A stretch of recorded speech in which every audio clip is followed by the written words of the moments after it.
esta intervención cerramos el acto inaugural y vamos a pedirle a la mesa de honor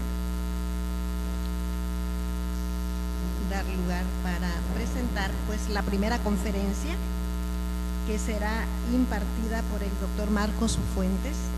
El doctor Marcos Fuentes nos va a hablar sobre el enfoque actual en el diagnóstico y manejo de pacientes con hipertensión arterial. El doctor Marcos Fuentes es cardiólogo de la Asociación Salvadoreña de Cardiología, actualmente es el vicepresidente de nuestra asociación. Él realizó estudios de cardiología en el Instituto Nacional de Cardiología Ignacio Chávez de México, hizo cardiología intervencionista en el Hospital Virgen de Macarena de Sevilla, España, y hizo estudios también de diagnóstico intravascular en el Hospital Clínico San Carlos de Madrid. Con ustedes el doctor Marco Fuentes. Bueno, muy buenos días. Es para mí un placer estar pues esta mañana hablando de estos temas que son de mucha importancia, no solamente para nuestro país, sino que esto es una motivación a nivel mundial de crear medidas de prevención para el desarrollo de estas enfermedades cardiovasculares que cobra, pues es la principal causa de muerte pues por enfermedad.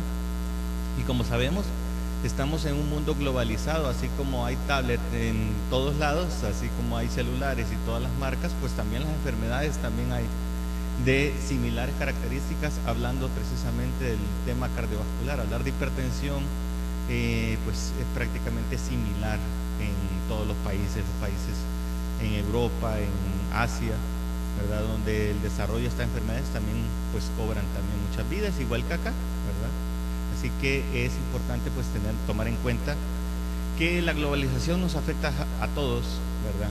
Y nuevamente recordarles pues lo que ya mencionaba la doctora Mengíbar de Ramos, los 3 pasos. Yo creo que nosotros como estimados colegas estamos acostumbrados a decir o oír que nuestro paciente nos dice, pues sí, no he venido porque no he hecho dieta y un poquito de ejercicio, ¿verdad? Pero lo que hay que tomar en cuenta es el primer paso, ¿verdad? Por eso le llamamos los 3 pasos. El primer paso es el más importante, decisión de comer bien y hacer ejercicio. Por eso le hemos llamado pues ahí en la asociación los 3 pasos, y el de todos, el más importante, es el primero, dar el primer paso, pues la decisión. Eso es lo que queremos transmitirle, y como vemos en el folletito está quién más como Asociación Salvadoreña de Cardiología puede hablar de de nuestra dieta, ¿verdad?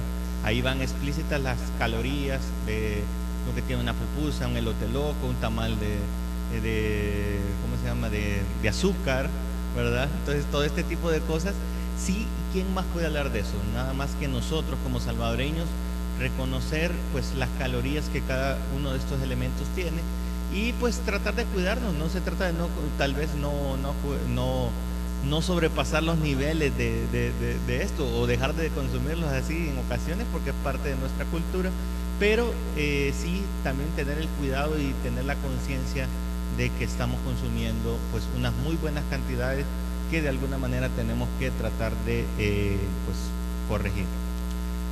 Bueno, el día de hoy pues vamos a hablar de esta enfermedad tan común, tan frecuente, tan de moda a veces, ¿verdad? Es la hipertensión arterial y el enfoque actual en el manejo pues de los pacientes con hipertensión arterial. La siguiente. ¿Sí la puedo pasar? ¿Sí la puedo? Bueno, para hablar de la hipertensión es importante que pues nos vayamos un poquito años atrás, cuando la gente no se tomaba fotografías, sino que se retrataba, y vamos a hablar de este señor que se llama Stephen Hales.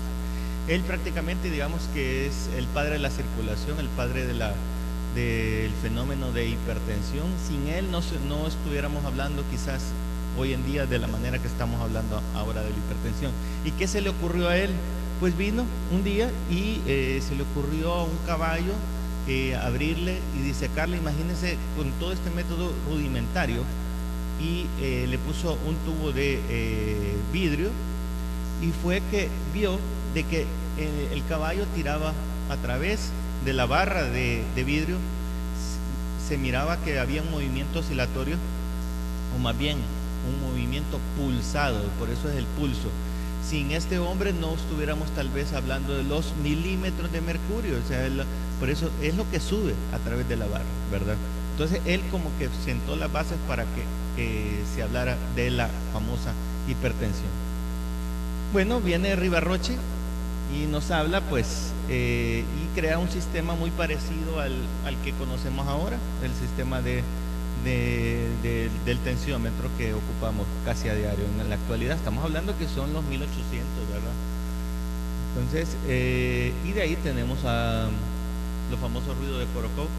Entonces, y pues la manera como más ya en la actualidad se están tomando, ¿verdad? Así que es importante recordar un poco la historia para saber de dónde viene todo este fenómeno.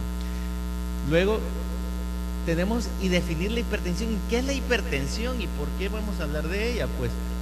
Pues vamos a decir que es arriba de 140-90, ¿verdad? ¿Y por qué 140-90?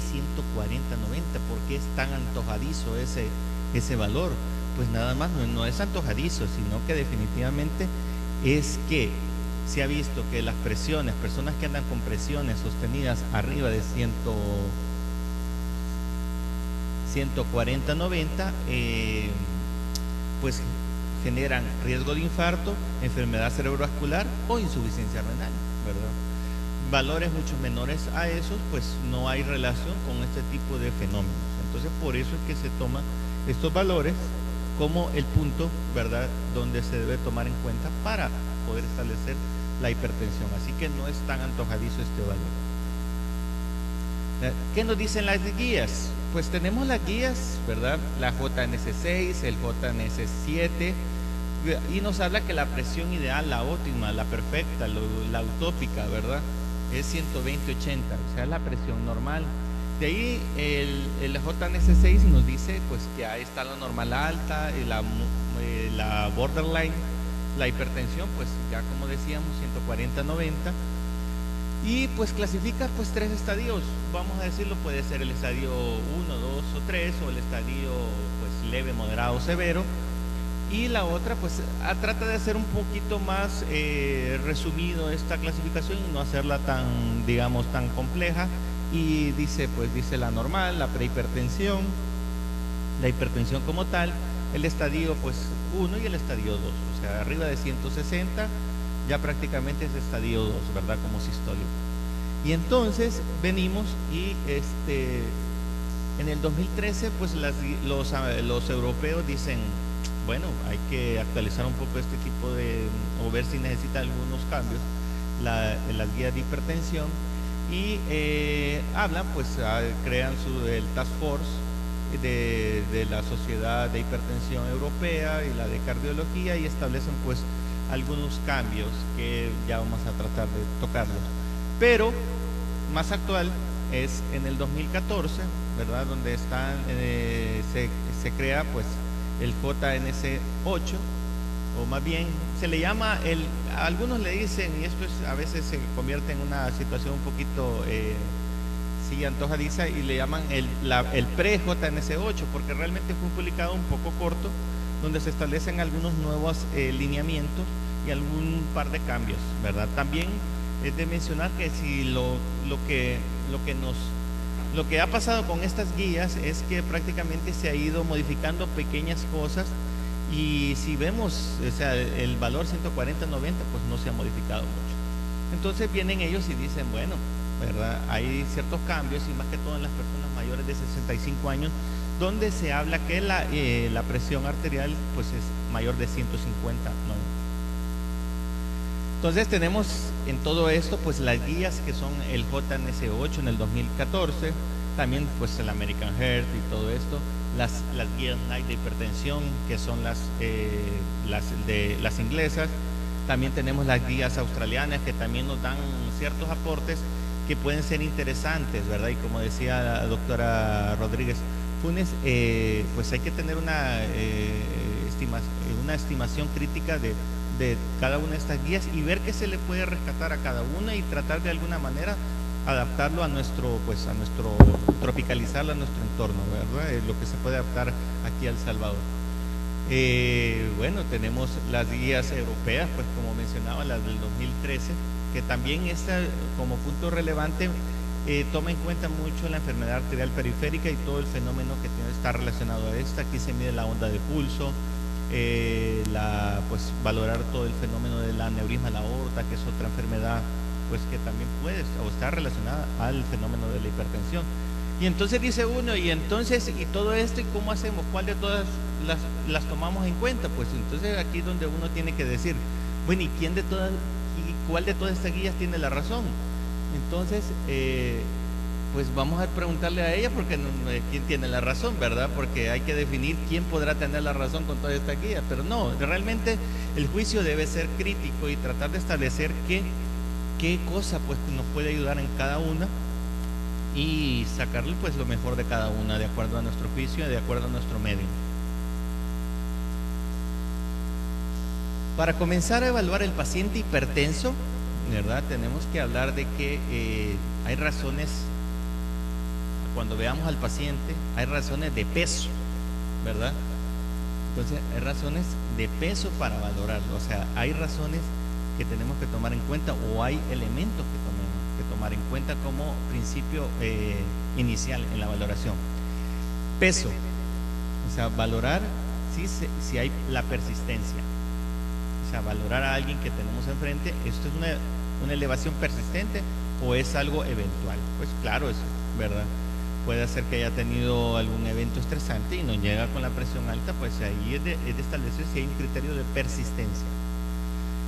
Si hay enfermedades coexistentes, si es una hipertensión o puede tratarse de una hipertensión secundaria, o pues si hay que valorar también órganos blancos que pueden estar afectados, ¿verdad? Cada uno de estos elementos en nuestro paciente que tenemos ahí enfrente, al otro lado del escritorio, tenemos que tener en cuenta estos 4 elementos en la evaluación inicial del paciente. Como decimos, valorar la persistencia, pues no es lo mismo que alguien nos venga con la presión luego de haber tenido un episodio así, ¿verdad? Entonces, claro, lo va a tener alta, pues.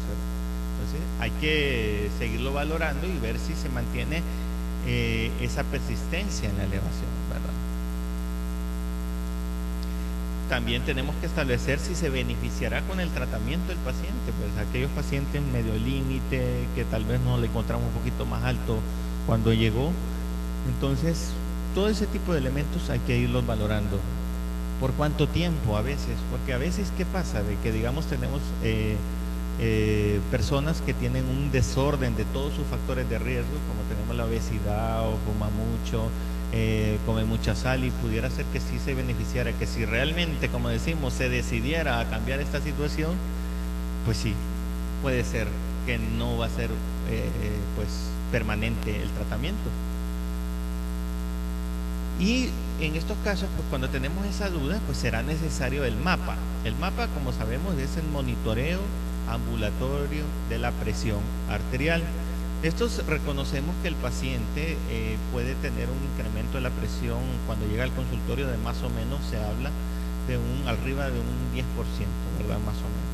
Entonces, aquí es donde pues tenemos que utilizar un elemento diagnóstico como el mapa si tenemos alguna duda.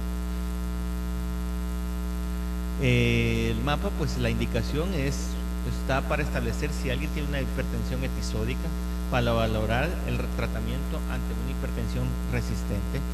¿Por qué? Porque, digamos, por ejemplo, tenemos a veces que vemos algunos casos en donde tenemos hipertensiones alrededor de unos 160 en el consultorio, y luego pues tal vez en el mapa ya nos aparece, ya sea, y todo ese tipo de fenómeno y comportamiento nos sirve para conocerlo, cómo está en la mañana, cómo está a mediodía, cómo está en la noche, cómo está cuando duerme.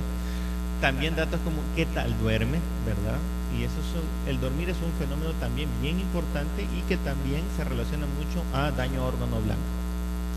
Conocer, pues como decimos, el comportamiento del día, la noche, ¿verdad? Cuando sospechemos la hipertensión de la bata blanca, cuando en los pacientes con diabetes o que veamos daños a órganos blancos ya con aquellas elevaciones de creatinina, o que si somos más específicos todavía valorar la filtración glomerular. Y también nos sirve el mapa, pues también en el caso contrario, la hipotensión, ¿verdad?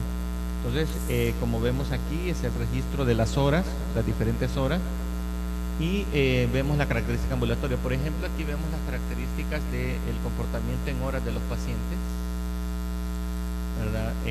Vemos, donde vemos esto es una hipertensión con mucha, prácticamente podemos decir que es una hipertensión sistólica aislada. Esto sería la curva de la sistólica y esto sería la curva de la diastólica, tomando en cuenta como 140, 90.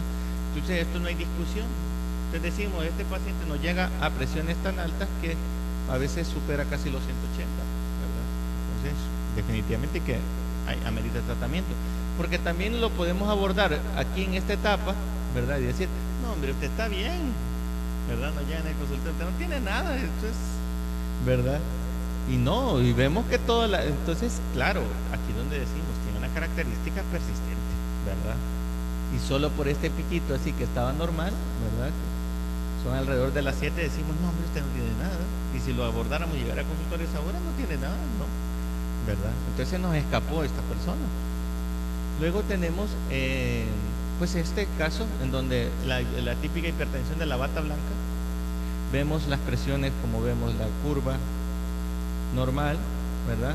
Y ya cuando se va acercando, cuando se le va a quitar el aparato, vemos que si hay un gran pico casi los 200, ¿verdad? Entonces decimos, es la hipertensión de la bata blanca. Solo para darle un ejemplo, este es un niño de 11 años tiene ya, ¿verdad? Entonces, o sea, son cosas que uno dice, un niño teniendo estas cosas, ¿verdad? Pero bueno, así es, ¿verdad? Y claro, uno dice, pues claro, tratamiento, pues sí, hay que darle tratamiento, no vamos a estar, ¿verdad? Entonces, y de ahí, pues tenemos esto, ¿verdad? Entonces, los resultados, ¿cómo los podemos valorar? Los valoramos, ¿verdad? Tenemos presión en el consultorio normal, hacemos el mapa, vemos que es alta, entonces, ¿cómo le llamamos? Hipertensión enmascarada. Presión arterial en el consultorio alta, pues, y con el mapa, pues alta, o sea, es una hipertensión ya como tal, ¿verdad? Y no controlada. De ahí tenemos en el consultorio normal y en el mapa, pues normal, aquellas dudas que hay a veces, donde, no, yo creo que sí se me eleva. Hay pacientes que dicen, y ustedes lo han visto, que dicen, yo siento que se me eleva la presión, yo siento que se me eleva la presión, y entonces, un mapa, ¿verdad? Y entonces casi uno le dice, yo no lo estoy diciendo, lo está diciendo la máquina, ¿verdad? No, es que yo siento que no, pero ya nos metemos en otro lío. Pero son de los casos donde uno dice, no, usted no se le eleva la presión, ¿verdad? De ahí tenemos el caso en donde tenemos la presión alta en el consultorio y normal, ¿verdad? Que es el caso de la hipertensión de la bata blanca, ¿verdad? Entonces la reactiva. Bueno, como decíamos, nos vamos a las enfermedades coexistentes, y aquí donde nos metemos pues los demás órganos, que es principalmente relacionado al fenómeno endocrinológico, y hablamos de la diabetes, dislipidemia, hiper o hipotiroidismo, hiperparatiroidismo y la insuficiencia renal, ¿verdad? Que son los otros órganos que están muy relacionados con la presión. La secundaria, dentro de la hipertensión secundaria tenemos pues la coartación aórtica, ¿verdad? Vemos la aorta, el callado aórtico, donde hay una estrechez, y que a través de métodos de intervencionistas pues podemos dilatar y quedar ya esta estrechez, como vemos aquí, ya quedar de esa manera a través de la colocación de un stent, ¿verdad? Y quedar ya con un flujo normal, con presiones mucho mejores. ¿Por qué se eleva la presión? Pues porque el corazón tiene que vencer esta estrechez, o sea, esa resistencia vascular periférica, ¿verdad? Síndrome de Cushing, tenemos el aldosteronismo, como decíamos, estenosis de la arteria renal, ¿verdad? Vemos aquí una arteria renal que pues igual a través de métodos de intervención podemos ver cómo se dilata, y de esa manera puede mejorar la hipertensión. El feocromocitoma, causa farmacológica, a veces el uso mucho de AINES, como sabemos, puede generar presiones altas. También el uso de pseudoefedrina, que prácticamente casi no la encontramos, pero hay algunas sustancias, muchas generalmente relacionadas al dolor, que pueden dar hipertensiones secundarias, enfermedad renal poliquística y apnea del sueño, ¿verdad? Órganos blancos. Entre los órganos blancos, pues es que aquí tenemos que hablar desde la cabeza a los pies, desde la punta del pelo, le digo, de los pacientes hasta la punta de los dedos, ¿verdad? Eso afecta todo, ¿verdad?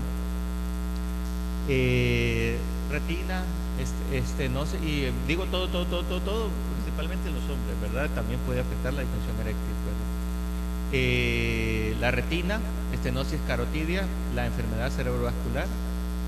En el corazón, pues hipertrofia ventricular izquierda, infarto, patología renal, aquí donde pues, hablamos de insuficiencia renal, aneurisma de la aorta, enfermedad arterial periférica en los miembros inferiores, que es una de las cosas que más veo yo, ¿verdad?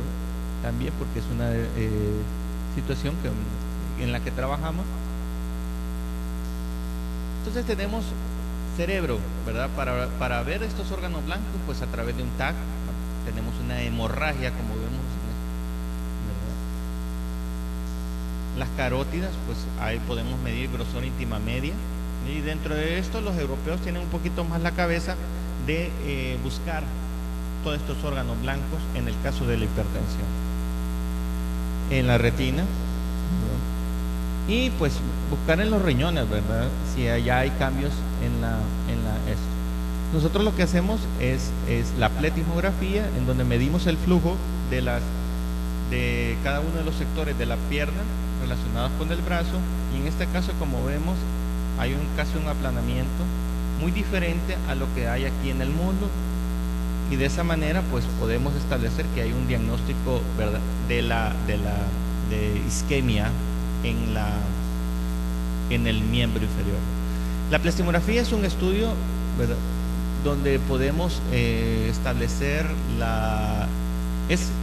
yo le llamo como el electro de las piernas. Podemos ver el grado de isquemia de los miembros inferiores. Podemos catalogar isquemia leve, moderada o severa, y así lograr establecer el patrón de conducta que se debe tener ante un pie. Por ejemplo, en el caso del diabético, el pie diabético, ver si tiene isquemia crítica, y eso amerita no estar platicando tanto y ya empezar a ver qué se hace. O una isquemia leve, pues, y ahí pues podemos ir un poquito más despacio con medicamentos, y son los casos donde puede responder mucho más a este tipo de tratamientos.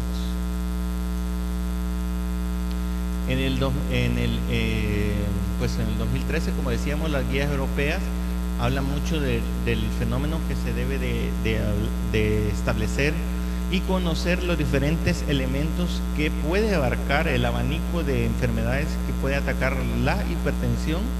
Como vemos, es establecer la presión del pulso, el electrocardiograma para ver datos de hipertrofia ventricular, ver a través del eco, pues, ¿verdad?, conocer si hay hipertrofia, el grosor íntima media, que lo hacemos también, la carótida, la relación, la velocidad de la onda de pulso, ¿verdad?, donde se relaciona la carótida con la femoral, el índice tobillo-brazo, pues la filtración glomerular, buscar microalbuminuria para buscar inicio de daño de la enfermedad renal. Todo este tipo de cosas pues lo hacemos nosotros ya aquí para poder establecer este tipo de fenómenos.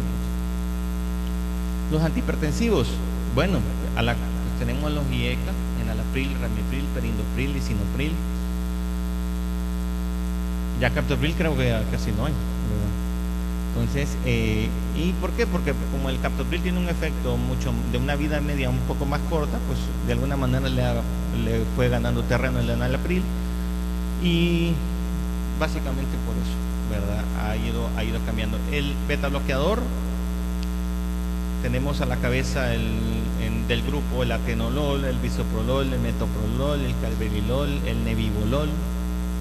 Y aquí ponemos las dosis más o menos estándar o completas, podemos decir, de lo que se debe de iniciar en el tratamiento.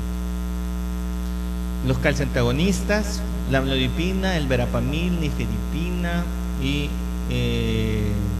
por ahí anda la nitrendipina. pero estos son los que más frecuentemente lo ocupamos a diario en nuestro medio. El ARA, ¿verdad? Tenemos losartán, el valsartán, iversartán, candesartán y telmisartán. Y dentro de los diuréticos tenemos la hidroclorotiazida y la indapamida. Tenemos también, sería también importante mencionar la clortalidona, pero generalmente viene combinado con algunos, con el atenolol, donde más frecuentemente, pero así solo sería una buena opción para tenerlo. Entonces tenemos las diferentes combinaciones que podemos ocupar en estos medicamentos. Dentro de las cosas nuevas de estas guías está en la no combinar un IECA con un ARA. Eso sí es importante, no se recomienda. Sí se puede combinar, como vemos, con un diurético, sí se puede combinar con un calcioantagonista. Y de ahí, estas son las diferentes combinaciones que podemos hacer. Los calcioantagonistas con IECA, con un beta bloqueador, con un diurético. Entonces los puntos continuos o las líneas continuas es donde se puede ver las diferentes combinaciones. Esto es un arte, como vemos, colegas, la medicina es un arte. Aquí no hay, esto es lo que hay que hacer, punto y aparte. No, aquí no hay dogmas, esto es un arte. Igual que hay que individualizar cada paciente. Entonces, la pregunta que nos hace don Willy, ¿y cuál es el mejor antihipertensivo que hay? Luego de haberlos mencionado casi a todos, decimos los IECA, los beta bloqueadores, los calcioantagonistas, los ARA2, los diuréticos.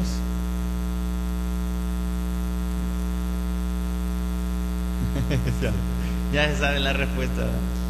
Todos los anteriores. Tiempo. Respuesta definitiva. Pues definitivamente son todos los anteriores. No hay uno súper mejor que otro.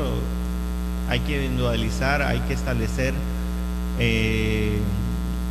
las características de cada paciente, buscando todos estos elementos de peso, de acuerdo a las enfermedades coexistentes, de acuerdo a las características que cada paciente tenga. Solo por mencionarlo, en la actualidad también ya se está poniendo ya muy en boga establecer, como vemos, la presión que la da, ¿verdad? Hay que establecer 3 elementos. Hay quienes, y los 3 elementos en hipertensión puede estar a exceso de volumen, aumento en la constricción o vasoconstricción, y el otro sería aumento en la fuerza de contracción. Entonces nuestra orientación antihipertensiva tendría que ser básicamente orientado a eso.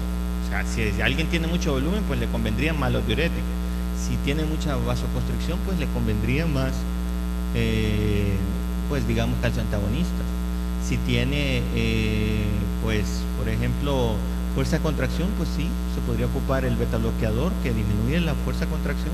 Y todo este tipo de elementos, eso es lo ideal en nuestro paciente. Y eso es lo que queremos, a eso se va a orientar el tratamiento de la hipertensión, a establecer en qué punto está más desarrollado el problema, si es exceso de volumen, si es vasoconstricción o si es pues aumento de la fuerza de contracción del corazón.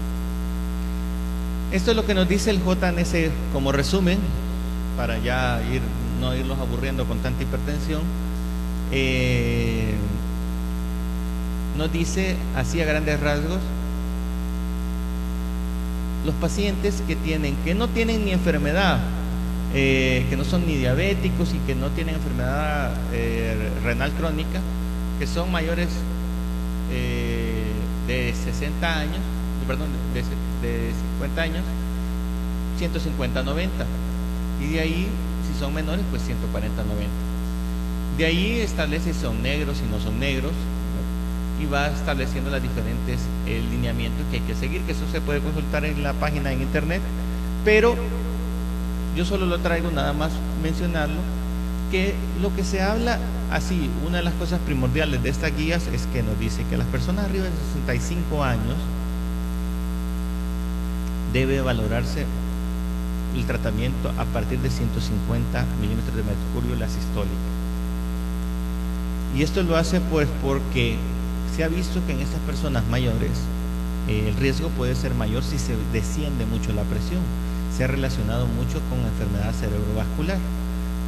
Entonces, por lo tanto, dicen, bueno, eso es lo que habla el JNC 8, es a criterio de los expertos de hipertensión, dicen, mejor mantengámoslos en 150 y no busquemos ser tan agresivos en descender la presión. Acordémonos que estamos hablando en estos casos de hipertensión sistólica, entonces no hay que ser, ellos recomiendan de que se debe descender no tanto la presión en estos casos, porque pueden haber alteraciones de la hipoperfusión, ¿verdad?, del sistema nervioso.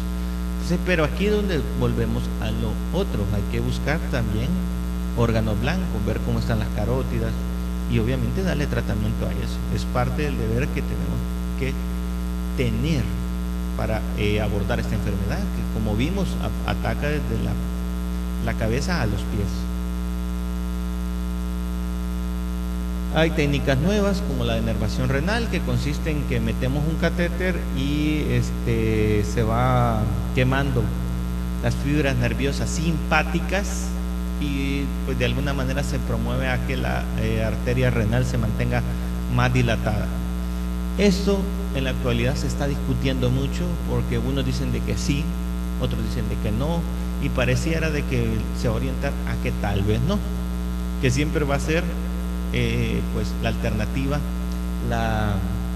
pues los medicamentos, aunque en la actualidad se está hablando de estimulación carotidia, o sea, aparatos de estimulación donde de esa manera se vaya regulando la presión. Esto va a ir cambiando y eso puede hacer que sea el futuro, porque siempre se trata de encontrar como la cura mágica de la hipertensión. Tomes esto y los pacientes lo dicen, ¿verdad?, que tomaron agua de berenjena y tomaron varias cosas, pero realmente no, todavía eso no es tan bueno.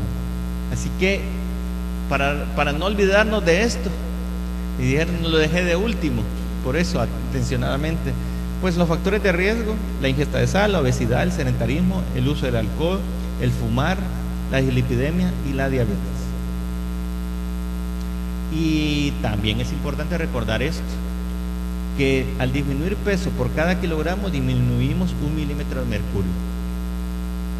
Al hacer ejercicio disminuimos 10 milímetros de mercurio. Al disminuir la sal disminuimos 10 milímetros de mercurio. Así que si andamos en unas hipertensiones de 150, 160, con solo prácticamente hacer estas dos medidas ya logramos llegar a la meta que deseamos. Disminuir el alcohol un 5, en verdad eso sí, tal vez no le gusten a muchos, pero sí, son de las cosas que hay que disminuir. Las conclusiones: inicie una droga si no se ha alcanzado la meta, aumente la dosis al máximo. Iniciemos una droga y si no, hay que, esa misma droga, aumentar. Si no se alcanza, pues agregar una segunda droga, y si no se logra ver el resultado, pues aumentar esa segunda droga al máximo. Si no se alcanza con las dos drogas, agrega una tercera, pues, y evitar, que esto es lo que habla el JNC 8, la combinación IECA y ARA. Estuvo un tiempo en donde sabíamos de que sí, se podían combinar, que no había problema, pero en la actualidad sí, mejor se recomienda no combinar estos dos fenómenos. Si la presión es mayor de 160, casi como condición es ocupar dos drogas. Según las últimas recomendaciones, las personas mayores de 60 años, el diagnóstico es arriba de 150. ¿verdad? Eso sería. Y la meta debe ser, pues en general, siempre 140-90. Entonces, un placer haberles hablado de esto y muchas gracias.